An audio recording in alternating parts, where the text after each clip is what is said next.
집값 오를 것 같다 이런 식의 이제 보고서를 두텁게 써가지고 금융시장에 내니까 뭐 이렇게 물어보죠. 애널리스트 몇 년 했냐? 너 뭐 지분 사봤니? 뭐 약간 이제 그런 질문들, 저한테 그런 질문 되게 많이 하고, 가격이 2년째 하락하고 있으니까 관성적으로 올해도 빠질 것이다 이런 생각을 했던 분들이 되게 많았었는데, 최상욱 위원이 이제 상승론을 얘기하다가 작년에 큰 이슈가 됐어요. 최상욱이 변절, 뭐 예를 들면 그런 식의 표현이 된 거죠.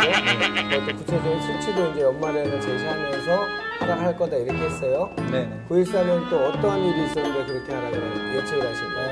한 6년 전에 4일 부동산 대책 보는 것처럼 정말 대놓고 부양하겠다 약간 이런 느낌처럼 지금은 대놓고 규제하겠다라는 그런 느낌을 아주 강하게 받아가지고,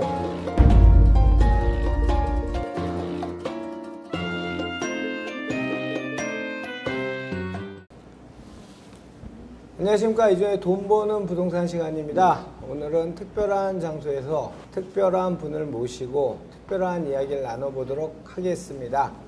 이분은 제가 2013년도에 서울경제TV에서 이진우의 기센 부동산을 할 때 처음 출연을 하신 이후에 승승장구라는 말이 딱 적합한 말인 것 같습니다. 부동산 그 분야를 연구하는 애널리스트이신데, 부동산 전문가들이 좋아하는 신조어도 생겼죠. 여의도파라고 생겼는데 그 중에 대표주자입니다. 또 저 개인적으로 현재 부동산 예측이나 전망을 하는 전문가들 중에서 가장 신뢰가 가는 전문가입니다. 하나금융투자의 최상욱 위원 나오셨습니다. 안녕하십니까? 네, 안녕하십니까? 새롭네요. 네. 오늘은 스튜디오가 아니고 커피숍에서 이런 걸 다 찍고요. 네, 그리고 또 굉장히 거창하게 이제 준비를 많이 해주셔가지고. 그래요? 네, 살짝 부담이 됩니다. 굉장히 캐주얼한 자리인 줄 원래 알았는데. 부담 같은 거 안 갖잖아요. 그 시청자 여러분은 기억하실지 모르겠지만, 이제 저희가 이제 부동산 전문가라고 하는 사람들은 이제 기관들의 보통 11월에 12월 초에 나오죠. 내년도 부동산 전망 예측 이런 것들이 나오는데, 제가 최상욱 위원을 알고 난 이후에 13년도부터 쭉 봤을 때 가장 시장의 상승을 잘 맞췄어요. 그런 사람이 하락을 과감히 얘기할 수 있다는 거는 굉장한 이 대한민국 시장에선 큰 용기였죠. 제가 봤을 때는. 그래서 그 내용을 오늘 얘기하고자 합니다. 자, 시작하기 전에 오늘 주제하고 밀접한 연관이 있습니다. 색깔도 봄 색깔 이쁘죠. 우리 최상욱 위원이 돈 버는 아파트 이후에 올해 3월에 다시 나온 책입니다. 다시 부동산을 생각한다. 철학적인 약간 네. 타이틀 단 것 같아요. 네, 그러니까 여러 가지 생각해 보라는 뜻에서 현 정부는 부동산에 대해서 규제책만 쓴다. 이런 생각들에 대해서도 좀 다시 생각해 봐라. 그리고 소위 입지가 좋은 부동산은 무조건 가격이 올라간다. 이런 생각에 대해서도 다시 생각해 봐라. 그리고 이제 좋지 않다고 생각했던 그런 부동산들도 한번 다시 생각해 봐라. 그러니까 다 한번 이제 저희가 갖고 있는 그런 패러다임이나 이런 거를 다시 생각해 보라는 그런 뜻에서 제목을 잡은 거예요. 오케이. 여기 보면 4가지 세그먼트로 부동산 시장을 비밀을 밝힌다. 이 세그먼트란 말은 이렇게 분할, 분략 이런 뜻이잖아요. 네, 저희가 4사분면 이렇게 할 때 각 4분면을 이제 한 세그먼트라고 근데 하죠. 최 의원은 개인적으로 세그먼트란 이런 형식을 나누는 걸로 전 책에서도 다뤘었고, 지금처럼 네. 저는 이제 전체를 구분해서 좀 보기를 좋아하거든요. 이게 저희 직업 특성도 있는데, 그렇죠. 그리고 한 방향으로 가면은 구분할 필요가 없는데 어느 쪽 좋아지면 어느 쪽 나빠지는 것도 있기 때문에 이제 좀 나눠서 설명하려고 하는 그런 습관이 있어가지고. 오케이, 네네. 좋습니다. 그러면 자, 제가 아는 최상욱 위원한테 두 정부의 특정 숫자들은 굉장히 어떤 변곡점이 된 정책들이 있었습니다. 13년도에 4.1 대책, 박근혜 정부 때, 그 다음에 문재인 정부 들어서는 9.13 대책, 이 두 개가 굉장히 본인의 어떤 로드맵을 제시한 데 있어서, 또는 최상욱이라는 이름이 본격적인 인사이트라는 말을 듣게 된 어떤 변곡점이 된 것 같은데, 일단은 4.1 부동산 대책은 13년 박근혜 정부 때 나왔는데, 사실 박근혜 정부 때 그런 4.1 대책은 한마디로 요약하면 부양책이에요. 그렇죠. 네, 부동산 근데 시기적으로 부양을 시켜야 될 시기였고요. 네, 그게 중요한 거였거든요. 그러니까 왜 부양을 했어야 됐냐는 그런 상황이었냐면은, 우리나라 부동산은 더 잘 아시겠지만 이제 80년대 말에 급등을 일기 신도시로 잡았었고, 맞아요. 92년도에 이제 하락이 한번 왔었죠. 그러다가 IMF 왔고, 네. 가계 자영업 비중이 굉장히 올라가고, 그래서 가계가 나름 부를 많이 축적하게 돼요. 그래서 축적된 부를 가지고 부동산을 사게 되거든요. 그게 2000년 초반이었어요. 그러니까 2002년부터 한 2007년까지 맞아, 급등 시기가 있었죠. 지금이랑은 뭐 비교도 못할 정도로 연평균으로 막 20% 올라가는 그런 급등기가 있었고, 그래서 그런 급등기를 잡기 위해서 1기 신도시처럼 이제 2기 신도시를 지어서 잡아야 되겠다 이런 생각에 대거 택지를 공급하게 된 거예요. 맞아요. 그러니까 그 택지를 굉장히 공급해서 그게 공급이 됐으면 좋은데 08년 금융위기를 만나가지고 이제 시행사가 받아들인 순간에는 금융위기 이후였던 거죠. 그러니까 이제 공급 못하고 택지를 받은 시행사가 주택 가격이 너무 낮아가지고 토지를 비싸게 이제 매입을 한 상태다 보니까 분양을 하면 무조건 적자가 나는 거예요. 그러니까 이제 그런 규모가 어느 정도였냐면은 전국적으로 상위 10대 건설사만 25조의 미착공 PF가 있었어요. 미착공 PF. 네, 그러니까 미착공 PF는 엄밀히 말하면 토지비인데 토지비만 25조 미착공이라는 거는 사놓고 시행을 못한 네, 거잖아요. 그게 분양가로 환산하면은 한 60조 넘는 거예요. 그렇죠.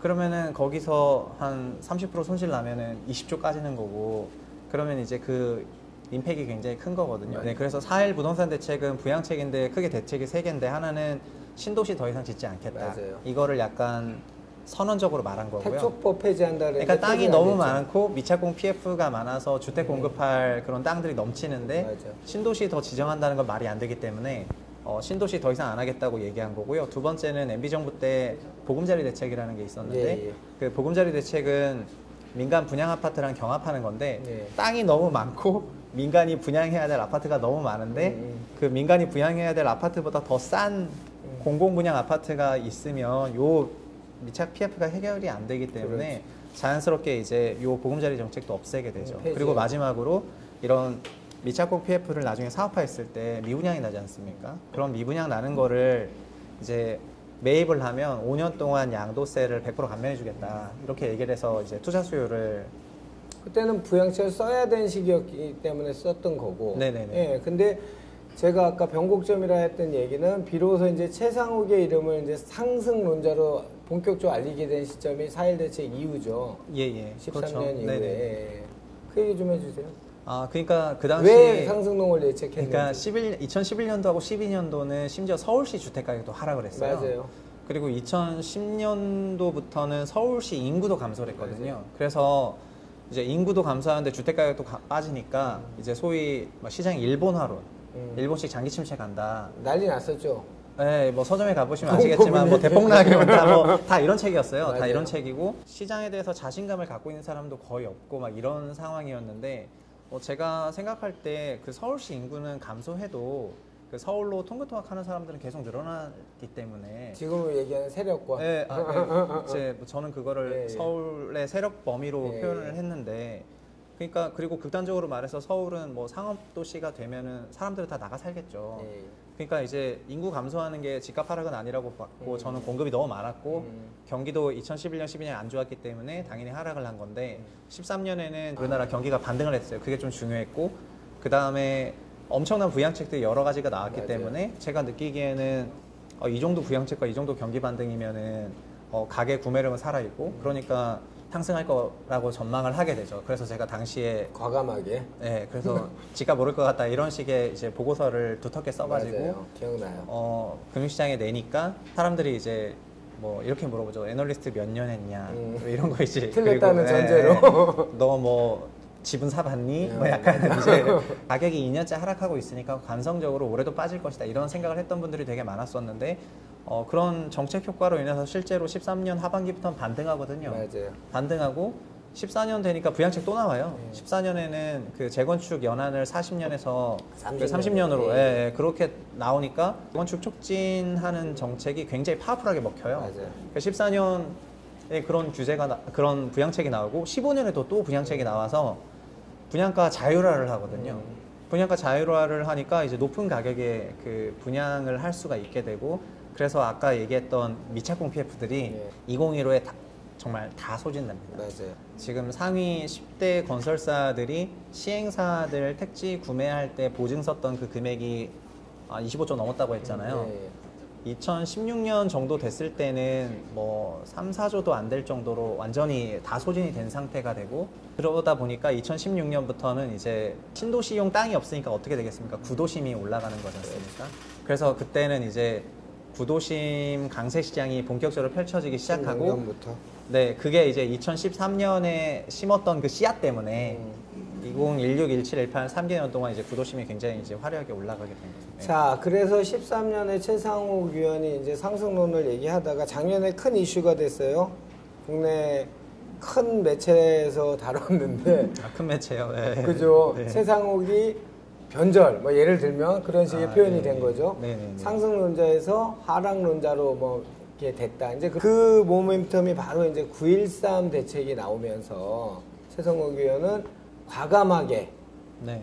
본인의 생각과 지략으로 이제 하락을 할 거다. 그것도 구체적인 수치도 이제 연말에는 제시하면서 하락할 거다 이렇게 했어요. 네네. 9.13엔 또 어떤 일이 있었는데 그렇게 예측을 하신 거예요? 일단 그 구도심이 다시 과열이 됐지 않습니까? 그렇죠. 2016년, 17년, 18년까지 구도심이 과열이 되니까 이제 지금 정부가 들어와서 맨 처음에 한 게 이제 바로 규제책을 냈거든요. 대출 규제부터 시작해서 대출. 계속 그냥 청약 조정 지역이라는 새로운 이제 지역도 만들고 규제책을 계속 냈는데, 규제 10번 정도 낼 때까지 시장이 안 잡힙니다. 그렇죠. 시장이 안 잡혔는데 9.13을 딱 내게 되니까 저는 어떤 느낌이었냐면은 한 6년 전에 4.1 부동산 대책 보는 것처럼 아 정말 대놓고 부양하겠다 약간 이런 느낌처럼, 지금은 아 대놓고 규제하겠다라는 그런 느낌을 아주 강하게 받아가지고 아 이거 9.13 대책 좀 분석해 본 다음에 느꼈던 생각이 이게 시장이 전체 다가 아니고 고가 부동산들은